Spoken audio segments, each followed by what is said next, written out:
All right, here we are. 1 year later. Last New Year's Eve is when the door finally opened that led us into the chapter of 2023 that we have been experiencing for this past year. So I'm going to do a little recap for those of you who haven't heard me talk about it. I'm going to kind of recap the events that led us to where we are and where we're going. So right around the end of 2021 into the beginning of 2022, I started feeling the nudge and the urge to expand my career, to do something bigger, to do more, to just branch out, and I just don't know how. What am I supposed to do exactly?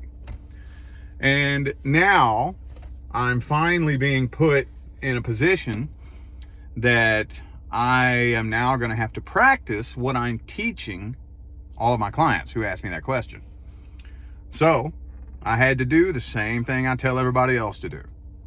I had to start knocking on doors. Now that's a metaphor. I have to make that clear because there have been people who thought that I was talking about literally knocking on physical doors. No, that's a metaphor. That means start taking action towards different things and see what door will open. So I started doing that around the beginning of 2022. And you all saw some of the things that I did. I started a secondary YouTube channel that's actually where my show, The Awakening Experience, first started from what The Awakening Experience is today. I started a couple of little projects behind the scenes. I even played around with a fucking MLM, which I haven't done since I was like 29, way out of my comfort zone. But all year, 2022, I spent knocking on doors. Now, somewhere in the middle of this process, I don't remember exactly when, I want to say somewhere around April, May 2022, maybe, possibly. Me and Leah get up one morning and we're going through our normal morning routine where she's telling me the work that I have and whatnot for that day. You all know she built my tarot business and she runs it. So she's the one that handles everything behind the scenes, scheduling, emails. She handles everything and I just turn the camera on and run my big old mouth. So we're going through one morning and she's saying, okay, you got this reading at this time, this one at this time. And then she said, and then you have, at this time, you have a same day that came in from the Leo King. And I said, the Leo King? What? She said, yeah, wow, who's that? I said, he's this other, YouTube tarot reader astrologer guy. Why is he coming to me for a reading? I thought it was weird. And I'll tell you why I thought it was weird. Because when I very first stepped on the scene, in the YouTube tarot community, at first, I was welcomed with open arms at first. And it didn't take too long for me to start being very viciously attacked. It didn't take long for a few different reasons that we won't talk about all of them, but I started becoming very viciously attacked. One of the reasons is because I started becoming very popular very fast, really quick. So it was getting to a point where I was blowing past people who had been on the scene for multiple years, and I hadn't even been on the scene for a year yet. But to me, that's like the last thing on my mind. I was under the impression that those of us who are given a position in the public spotlight, in the spiritual community online, have a mission to help teach, guide, and awaken people who are lost and looking for guidance. I thought that was the number one priority. And as I learned very early on, a whole lot of people on the scene of the YouTube spiritual community don't give two diddly shits about that. All they care about is their popularity, their money, their clout, and I started being attacked. And I'm talking other spiritual YouTubers who are very popular, people who I had never even heard of, coming to my channel accusing me of copying them, spreading rumors about me all across YouTube, and, you know, talking shit about me in other people's comments and bringing my name up and this and that. And I'm like, wow, I'll be goddamn. Really? You mean this whole show that everybody's putting on is just a big theatrical production? All right, then, you know what? Fuck it. I ain't fucking with nobody. I'm not befriending anybody. I'm not working with nobody. Everybody can just kiss my ass and leave me the hell alone. I got a mission. So this may have been, you know, a bad move on my part, but I just kind of took everybody and lumped them into one category. I mean, my whole childhood and my whole life, I've been bullied, picked on, made fun of, never had friends. So this is nothing new to me. This is just the way my life has always been, you know. So I just lumped everybody into one category. So I kind of lumped David into that same category. It's just another person who would probably just make fun of me and not like me, you know. So when he came to me for a reading, I thought that was kind of weird. But I went ahead, did the reading, and tucked it away and kind of forgot about it. And then after that, keep in mind, I don't know anything about David at this point. I know his face. I know his name. I've watched a little bit of a few of his videos, so I know a little bit about his work, but that's about it. I start getting these strange, funny, weird, and very intrusive visions of me and him on a podcast together. And that was so weird and so bizarre. I don't know why this thought is shoving itself into my conscious awareness. It doesn't make sense, you know? So I just kind of ignored it. And, you know, thinking back, this has been my whole damn path. Every big move I've ever made on my path has started with a weird, strange, intrusive vision shoving itself into my consciousness that makes no sense. Anyway, so, you know, we had followed each other on Instagram, and, you know, a couple of months went by, and one night me and Leah are laying in bed together, and I'm scrolling through Instagram, which I'm barely ever on because I don't really like Instagram, but I saw where he had done a live video, and he tagged his location as Huntington Beach. And I looked at Leah and I said, hey, you remember that dude that got a reading from me, the Leo King, a few months ago? And I thought it was weird. Well, this is him. And we saw his location. And I said, do you know what Huntington Beach is? Is that California or Florida? I didn't even know if that was fucking California or Florida, you know? She said, yeah, that's 20 minutes away from my mom's house. I said, really? Really? Okay. So maybe these funny little visions are kind of starting to line up and make sense a little bit. Okay. So I hit him up on Instagram and I said, hey, I just found out that, you know, it's not too terribly uncommon for me to actually be in your neck of the woods because you live real close to my in-laws.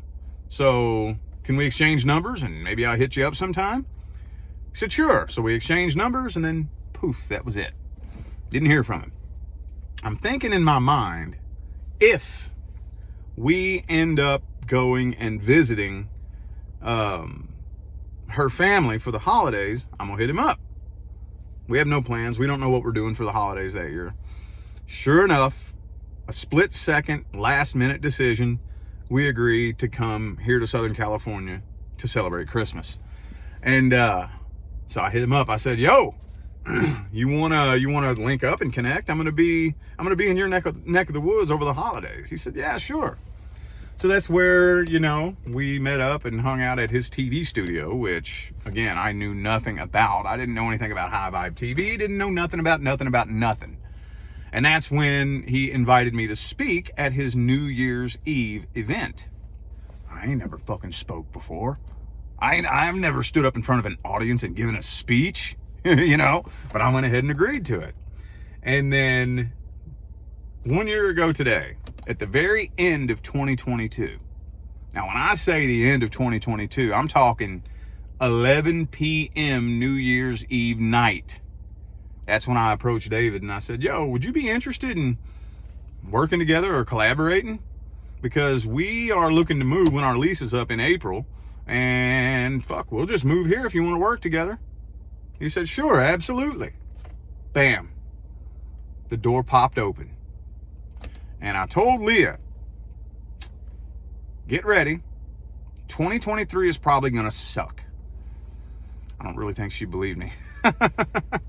2023 is probably going to suck because there in Vegas, we moved in at that house in Vegas, planted roots in 2020, and for 3 years, for the first time in my life, I experienced stability, peace, comfort, and happiness. For the first time in my life. That was not an easy move to make. We didn't have to move. We weren't being kicked out of that house. Nobody was telling us we had to move. There was no reason for us to move other than I was following an intuitive call. That was hard. That was not an easy move to make. I was living in my dream home, driving my dream car, married to my dream woman, got my kids back, got my family built up, got my little empire perfectly built. And I'm answering an intuitive call to leave that life behind. It was not an easy thing to do. And I told Leah, 2023 is not going to be an easy year. And it hasn't been. It's been a struggle. It's been challenging this year. But that's normal. That's part of the path. That is part of leveling up. Nobody ever levels up overnight, ever. I don't care how much it looks like they have. Anybody that you see from a distance, you see them level up, oh, they didn't just skip from one level to the next. I promise you that person done went through no less than 1 year, year and a half, depending on how big the up level. Could have been 2 years of challenges, obstacles, struggles, because that's what prepares you for the next level. And now some doors are opening that are beyond anything that I ever dreamed possible. I have been put in some positions and I've been interviewed by people who don't just interview anybody. Let's just put it like that. And some new doors are opening for 2024 that blow past anything that I ever dreamed possible. And that's exactly how I thought it was going to happen. Hey, we don't know what the future's going to bring. But as of right now, 2024 is projected to be a pretty damn good year. Could I be wrong? Yeah, I could. And hey, even if 2024 is a struggle, that's fine. That means I'm going to up level that much more in 2025. This is how you have to look at it. So 2023 has actually, it may have been a struggle and a challenge, but it's been an honor. It's been an honor to be able to, come connect with new people, work with David, work with him in his TV studio and reach the people that we've reached and open the eyes that we've opened. And at first it was extremely out of my comfort zone. Connecting and collaborating with new people, working in a TV studio. None of this was anywhere near the realm of my comfort zone. It was completely fucking weird at first. Now, it's all just second nature. You know what that means, right? It's when you step outside of your comfort zone and you stay there so long that it starts to become comfortable, guess what's going to happen? The universe is going to push you outside your comfort zone again. And you're going to find yourself doing even more things that are way outside of your comfort zone. And this is how you grow and evolve as an individual. And this is how you keep leveling up and leveling up and leveling up and leveling up. So, what'd you spend 2023 doing? Challenging yourself, up leveling, going through things that you need to go through? Or did you just sit in the same spot and procrastinate and make excuses as to why you're not making a move. All the answer to that question is going to determine whether or not you have a good 2024 or a bad one. Anyway, I'm excited for the road ahead. I am. Let's get this shit. Let's kick some ass. Dragon family, we on it. Later.